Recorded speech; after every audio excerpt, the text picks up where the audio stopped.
Charles, you had a near-death experience in connection with a suicide attempt. Can you tell me how that happened?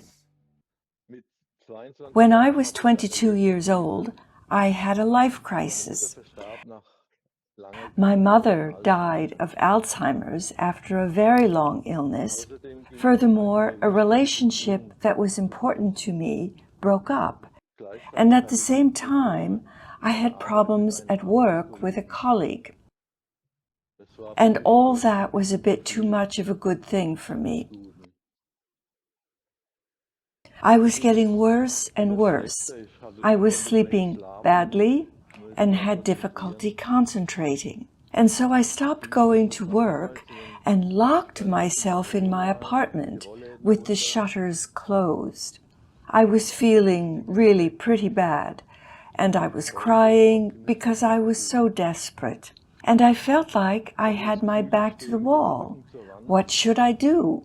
In any case, I couldn't go on living that way, because that wasn't life anymore, and there was only one way out for me, and this was to commit suicide.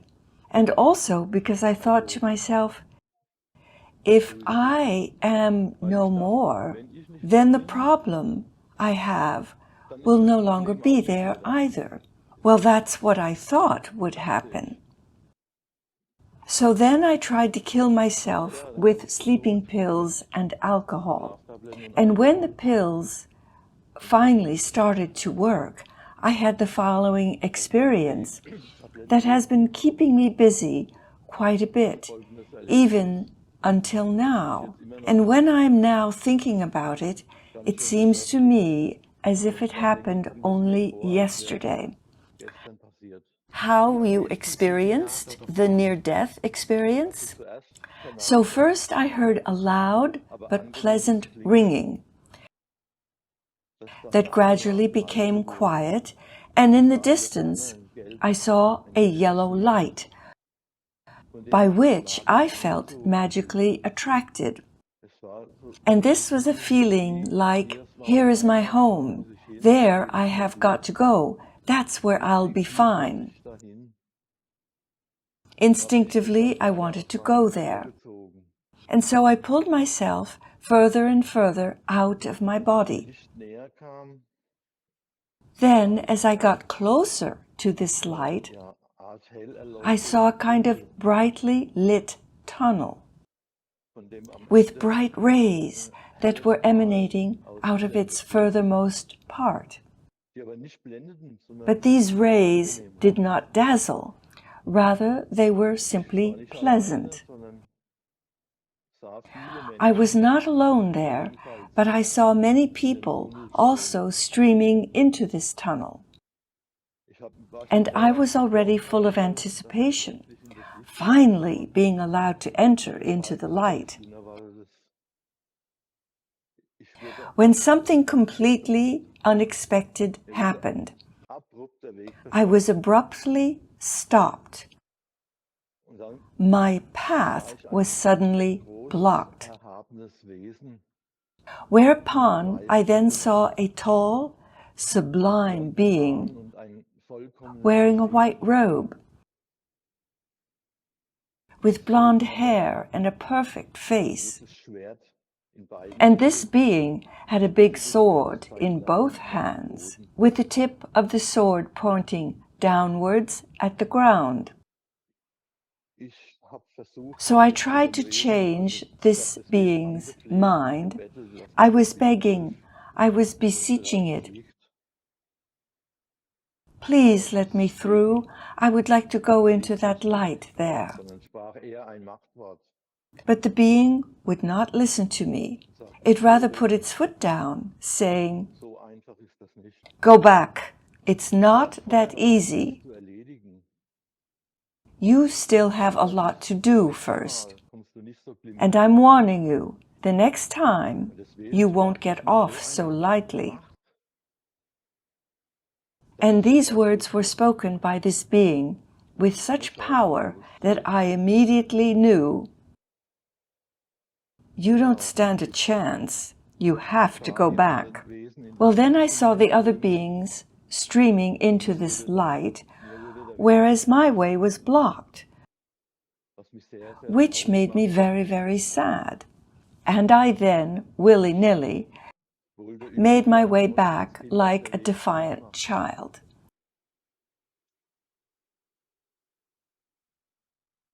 On the way back, I came into a large, dark hall. And there, in the background, was outer space and the beautiful earth. On the left side, about 4 to 5 people were sitting on a bench, still, silent, motionless, but they were waiting.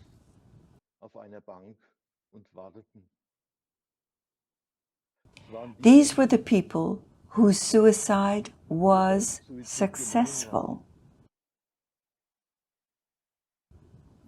They had to wait until they were offered the opportunity to continue working on their task on earth from which they had fled. Did you also pay attention to yourself in terms of your appearance there when you were standing before the angel? Well, compared to this angelic being, I saw myself as a dirty little creature. I don't really know why. It must have been my present state. In any case, it was not very pleasant at all to look at. Can you describe this brightly dressed being somewhat better? It was a tall appearance, a bright figure of light, perfect in its appearance. It had, how shall I put it? It was like a perfect human being, or like a human being should be when its personal evolution or evolvement has been completed. Did this being seem familiar to you in a certain sense?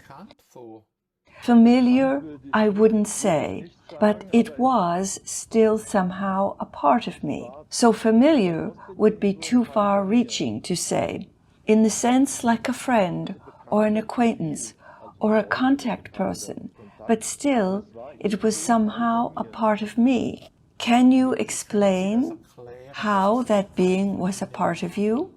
For me, this sublime being was the figure that I myself will be sometime in the far, far future. This is the theory I have. Maybe this is spinning the story a bit, but for me, it was the figure that I myself will be sometime in a very distant future.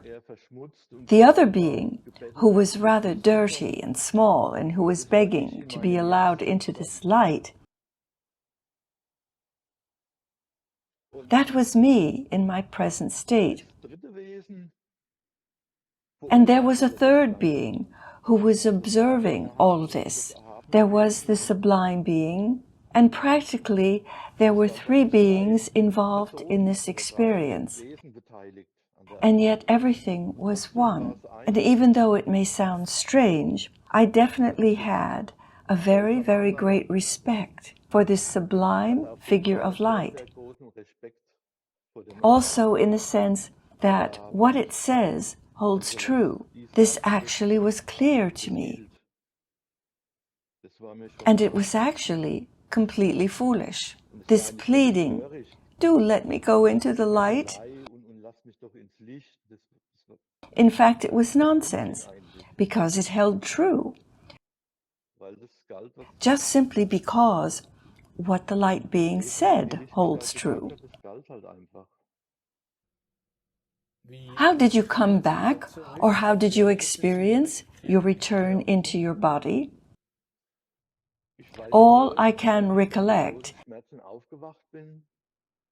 is that I woke up in great pain. My hands and feet were cramped, then my stomach was pumped out, and it took quite a while until I was somewhat restored. How do you think about suicide today, and what consequences can it have for those affected? All I know is that suicide is not a solution. because the problems continue to exist, no matter whether here or elsewhere. My life has changed a lot after this suicide. Previously, I used to be rather superficial, and my life was just oriented to what happened in the outside. And after my experience, I became more serious and was happy about every free moment I could spend alone, just with myself.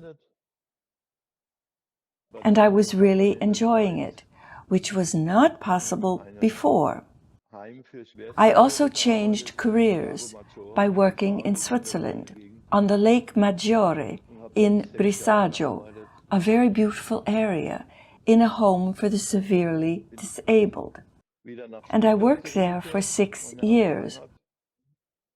After returning to Stuttgart, my former home, where I retrained as a technical draftsman. Previously, I had been a locksmith. I then worked as a technical draftsman and did voluntary work for senior citizens, including some in terminal care. When I was 60, I took early retirement, and now I am enjoying life, taking a lot of forest walks. I read poems and I sing, and this just makes me feel wonderful. There are many people who are in emotional distress, consequently thinking of suicide. What would you like to say to these people? No matter how critical and desperate the situation is, there is always an after. So it's constantly going on anyway. And sometimes you have to give up yourself a bit for something new to happen. When committing suicide, I just froze the situation, but I didn't solve it. And this means that I then have to relive exactly the same situation for so long until I have processed it. There is no way around it. This was my experience. Charles, thank you so much for the interview, and I thank you